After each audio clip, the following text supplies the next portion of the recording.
Better Call Saul has a lot of hidden details that relate to Breaking Bad as well as other forms of media.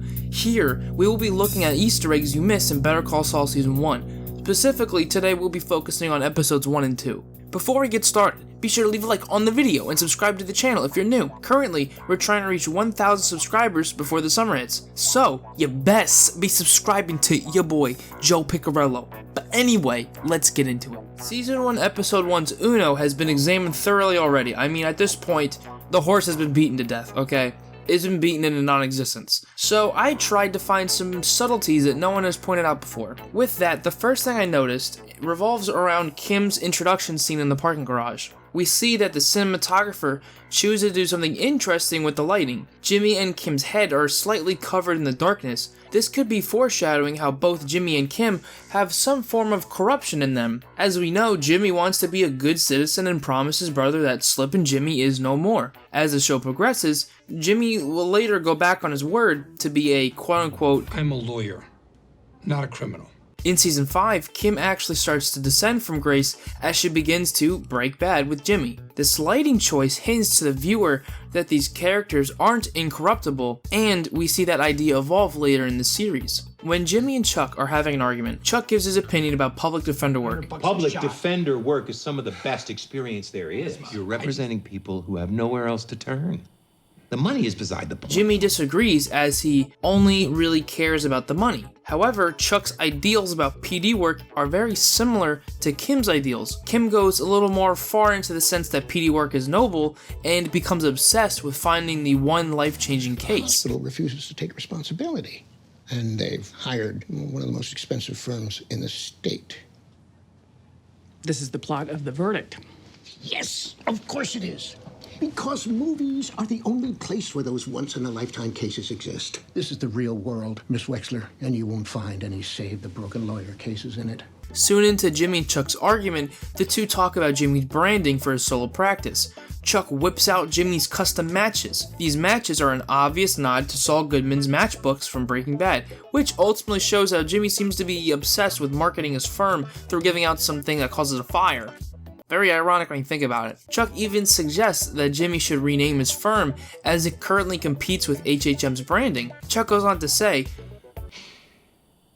Wouldn't you rather build your own identity? Why ride on someone else's coattails? Ironically, Jimmy initially refutes this advice, but later rebrands himself as Saul Goodman at the end of Season 4. Now when we get a good look at the Kellerman house, the set designer, Tony Fanning, adds a bit of cheese to the mailbox. If you look closely, the mailbox is literally a letter K inside a tea kettle. Wow. When the scheme involving the skateboarding twins fail, they pursue the driver and tell Jimmy their whereabouts.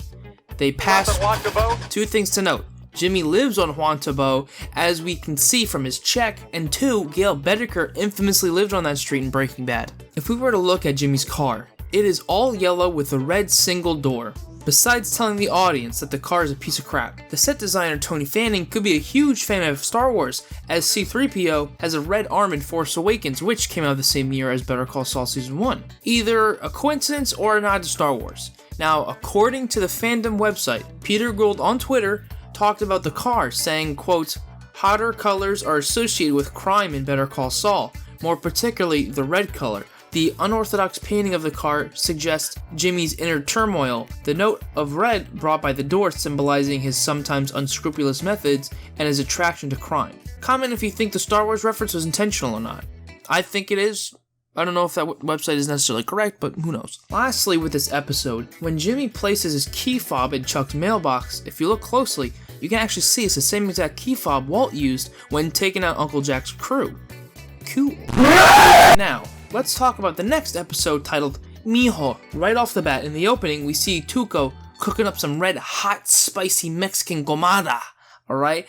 Now, I guess one of Tuco's character traits is being a good cook, as we also see him cooking in Breaking Bad. Piggybacking off of that, Tuco can be seen wearing the same necklace as he wore in his final episode in Breaking Bad.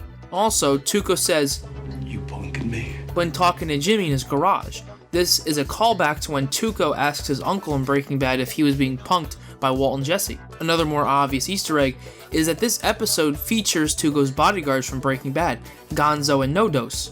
Something more interesting to note is that Nacho is one of Tuco's henchmen. So, when Jesse meets Tuco for the first time, the question of where is Nacho in Breaking Bad becomes more apparent. If the character was still around in Breaking Bad, why isn't he still with Tuco? I guess we'll have to wait and see. Continuing, one of the more comedic moments of the episode is when Jimmy claims to be Special Agent Jeffrey Steele. I'm Special Agent Jeffrey Steele, FBI. Coincidentally, this is the name of an American country singer who in 2001 had a hit song titled Something in the Water. The show takes place in the early 2000s, so it's possible that Jimmy's quick thinking led him to use the name of a celebrity, similar to how Jesse in Breaking Bad said his name was Jesse Jackson when applying for an apartment. In the same scene, Jimmy claims that the FBI's operation name for taking down Tuco was called Operation Kingbreaker. while in Breaking Bad, Hank's name for taking down whoever was selling / producing meth was Operation Icebreaker. How we liking that? We never used that before, did we? Isn't that the name of a breath mint? What? Icebreakers, right? Breath mint? Nobody's gonna be thinking that. You think about some big-ass ship in the North Pole breaking ice. Says you. I'm gonna be thinking Operation Breath Mint. Another more obvious reference in the scene is that Tuco is asking his henchmen to Stop helping. This little quote is obviously a callback, or I guess a foreshadow, to when Tuco eventually kills his man for continuing to quote-unquote help him. Now in a previous video, I mentioned that the show loves to reference Breaking Bad not just through props and dialogue, but through its cinematography. A standout Breaking Bad shot I noticed was when Jimmy was rolling in one of the twins towards the hospital. Here, the camera is mounted on the wheel of this... what is it called? Wheelchair. Duh. I forgot what a wheelchair was. Yes, so the camera was mounted onto this wheelchair. Now, the same exact shot composition is similar to when we first met Tomas in Breaking Bad. You know, Combo's killer. Another cinematography homage to Breaking Bad was a shot of Chuck through the eyes of the stove.